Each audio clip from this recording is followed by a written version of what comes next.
everybody, welcome back to UFScotland, the number one place for all your UFS content to be universities. Yep. At the end of February. Right, today we actually have a different kind of topic. We're going to do some of these not podcast related. Just additional little topics. Just additional topics, nice things to talk about. The first one, we had a couple of people ask about stuff like this, and the first one we're going to talk about is if you're in a rut, if you are stuck for inspiration, if you're just constantly losing, if you're on a losing streak, what do you do?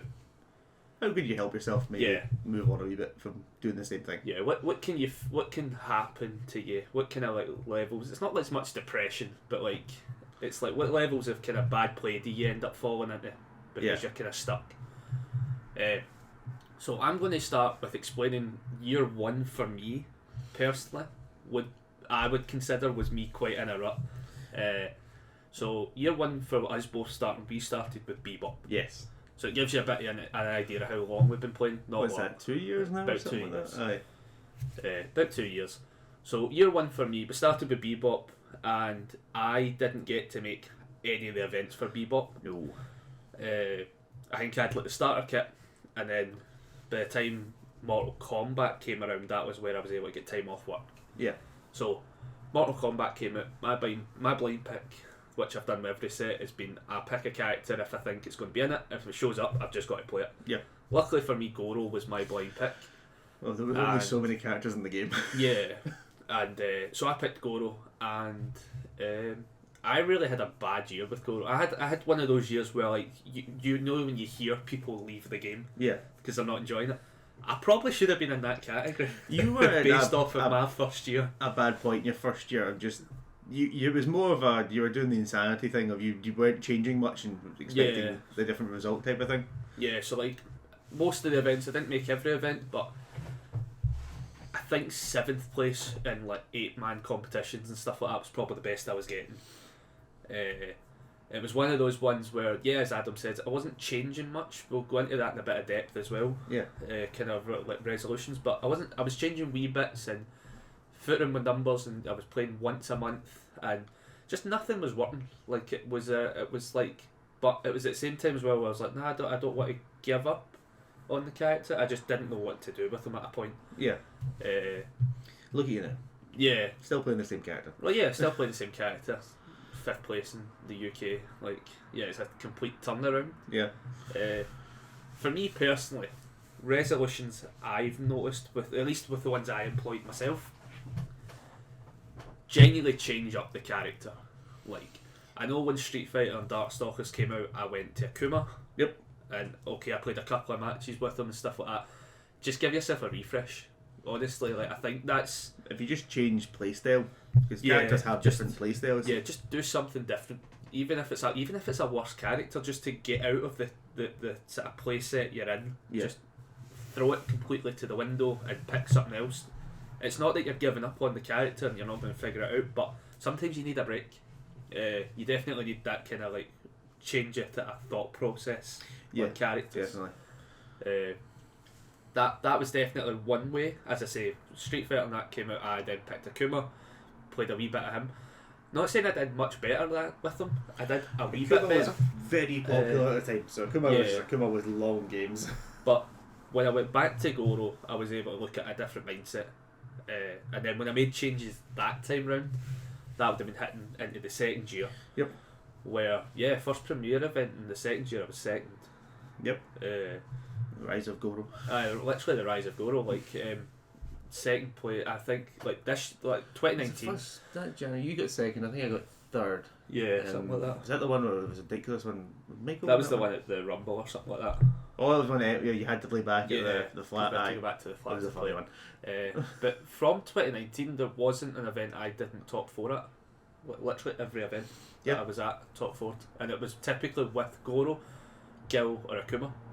You didn't play a weak character. I tried to play Asimov and missed one more thing. Yeah. So like again, it was even down to that. Still, even employing that, change the character up. Yeah. It just gives you a break.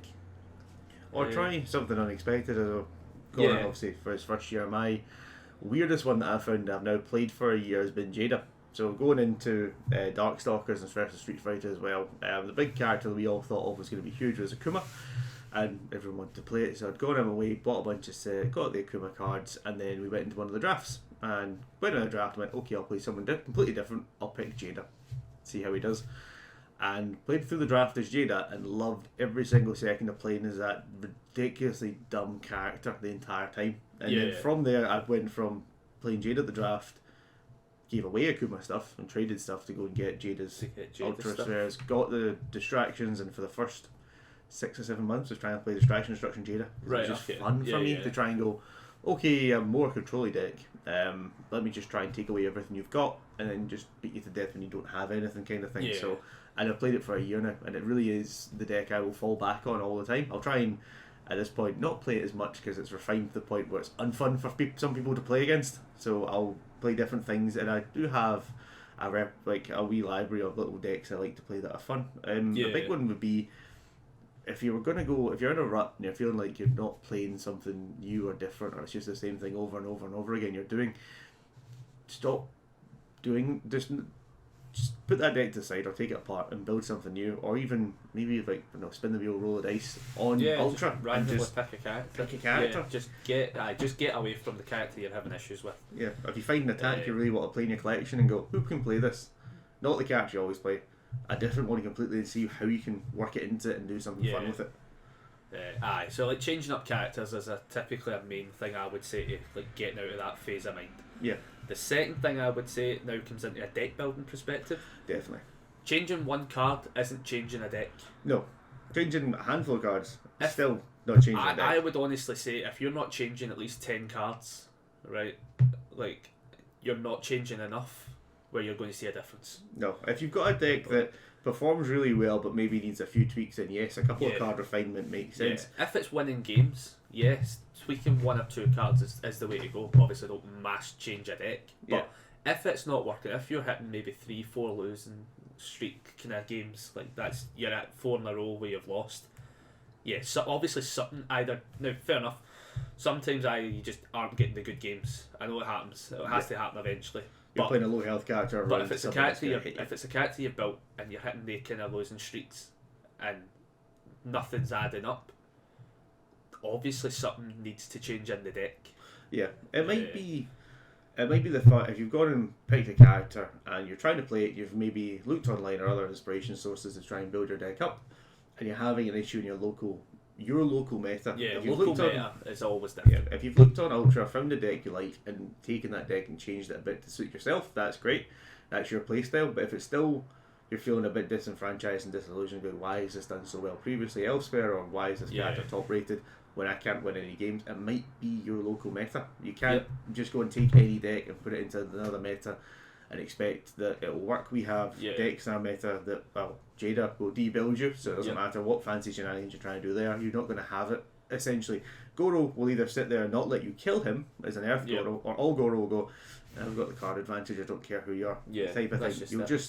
You'll hit different things in different metas that won't work. If you're a low health character and you have no block defense, then a throw character will go completely through you. That's just it. Yeah, it's like if you're picking a character with 19 health and your local meta all play Goro, for instance. You might lose those, on average you might lose those games. Yeah, I've got a Tira deck that I've had to sit recently and redesigned to be far more defensive for our meta in Scotland. It's very aggressive in the whole turn 1 you built 3, okay I can go now.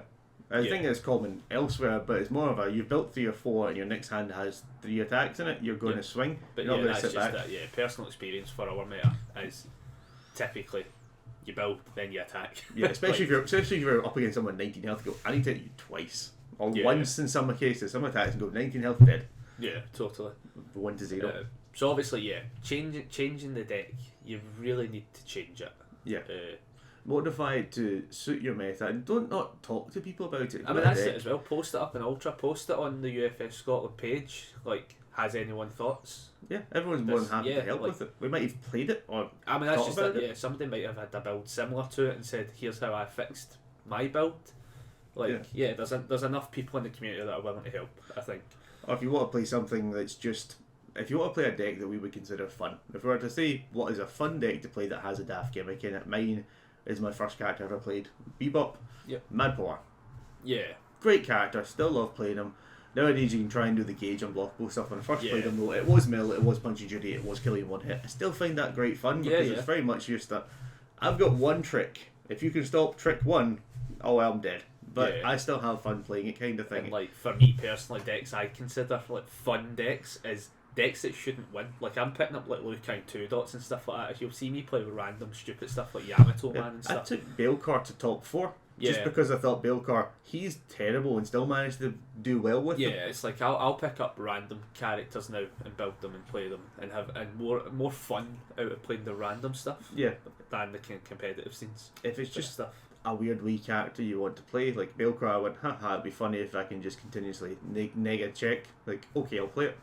Or if you see another old character and you want to do like, I don't know, Heidi Robots. Yeah. Heidi Robots, and you've got the cards of Heidi Robots. Yeah, it's fun. You are trying to Zord yourself into I win the game at that point. Yeah, totally. So obviously, so you've got things like changing the deck's the major thing.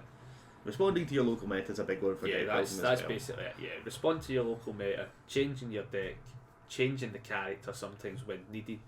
Yeah. Or talk to, and another point I would probably put across, if you've been up against people in your meta, you've played against them, they have decks that you think are cool or interesting, talk to them. If you know them, they're friends, or if you just know them through the game, just check, ask them like to see the deck, can you have a game with it, and just see if you enjoy that playstyle differently. Just you playing something completely different can give you a spark back and go, oh, this was fun. I really like this, maybe I can go and build something similar, or this is giving me an idea to do something with a different character type of thing. So a different little spark or an idea. Following on your point, finding your playstyle is a legit thing in this game. Oh, 100%, yeah. Scott Burry from the podcast will tell you he was playing random stuff, and then all of a sudden like things like Yusuke and flip decks. He found flip decks and was like, oh, this is how I like playing the game. Yeah. Obviously he found like Turnalus, then went to Catman. Yep, Bayako. Yeah, he's found his playstyle. He really likes it. Yeah. And he likes it and it works and he's doing well with it and stuff like that. But that's half the game. That is a big portion of the game. Yeah. Is finding that playstyle. If playstyle for myself, I like to be in control and I like to have the advantage, and if I can leverage one so I can be I can have the high ground. Yeah. At all times, if I can. The Jada deck sits there with the high ground. Even you played that deck the other day, and it just, if you can get ahead, you can just stay ahead. Yeah, totally. That's what I like to do. I'll also Maverick and play something really random every now and then. I go, that looks funny, and go play it. Yeah, it's like my typical playstyle is just I like playing super defensively. Yeah, it's annoying. That's the playstyle I enjoy playing. I like playing one game that takes an hour. Do you know what I mean? Like, that's just me personally. But it took me a long time to actually find that specific play style. Yeah. Because, like as I say, when I started with Goro, it wasn't as defensive as it could have been for Earth, which was what I was having issues with. You used to overreach yourself, and if your opponent could answer it in some way, you were left with no cards in hand, no defense on board. And 40 health was just a number to get down to 0. Nowadays, you can leave yourself no cards in hand, but your board is, you're not hitting me. Yeah, my board is like, I'll take that hit. Yeah, or it will do no damage, I'll draw cards anyway after you hit me and stuff like that. It's a tough one to get through your new Goro. Yeah. And the other good one, if you're still trying to find your playstyle and you're looking at characters who seem interesting and stuff like that, also look at keywords. Yep. So reversal is a whole mechanic and I love reversals. I really hate safe cards because I have decks. Always have a reversal in it. I have a Zazamel deck that has a video at some point. That eventually.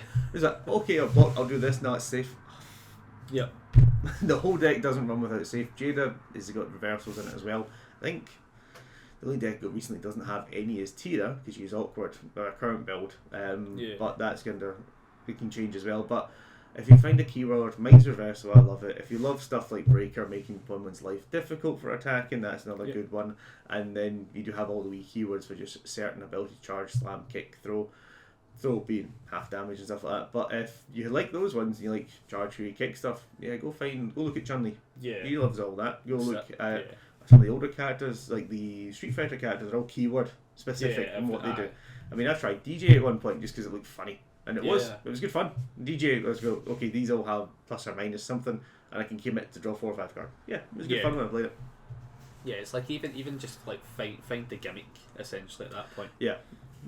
Can be half the battle. If a gimmick card comes out and you really want to find how it gimmicks, then P-Shooter still doesn't, I don't know, have a home yet. Still looking for that one. It's kind of all over the place. Yeah. But essentially, those are kind of like some of the kind of elements of kind of how to get out of the rut, how to get out of it.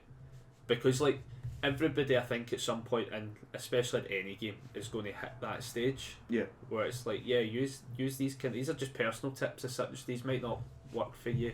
They might not work for everyone as such, but like No, it but might be you need the next set to come out for yeah, an that's just it. But it's like they're going to give you like that kind of like stepping stone to like looking at the solutions rather than just sitting with the same deck. Yeah, Do you definitely. know what I mean?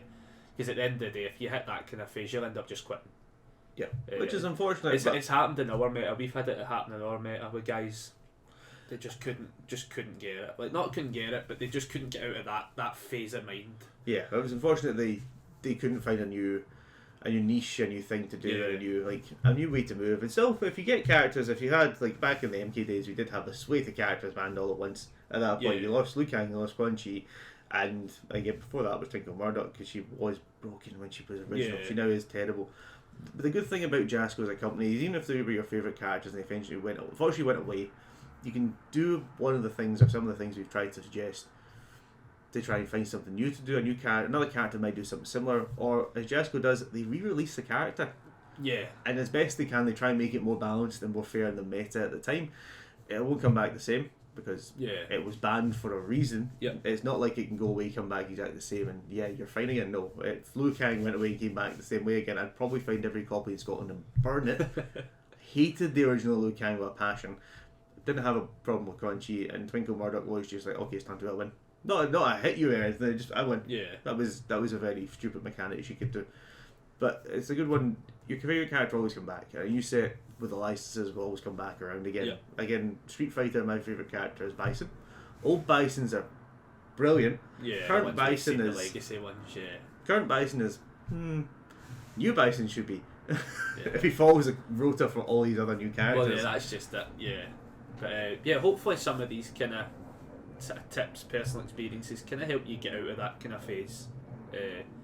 Ultimately, it's just a kind of like wee topics like this. We'll bring up a bunch of them. Yeah. If you've got ideas, send them our way. We'll talk about them. Happy to discuss wee bits and pieces. We have other ideas from ourselves because we're fairly new at the game, and a lot has even changed between. Well, the name of the game has changed since the time we've played name it, of the but game's changed. Yep. card types and effects and abilities have all changed as well from what they used to be costed to what they Yeah. are now, which is another topic we'll probably discuss in the future. Aye, totally. No worries. Yeah, but hopefully this helps you out, guys, and we'll see you next time. See you next time. Bye. Bye.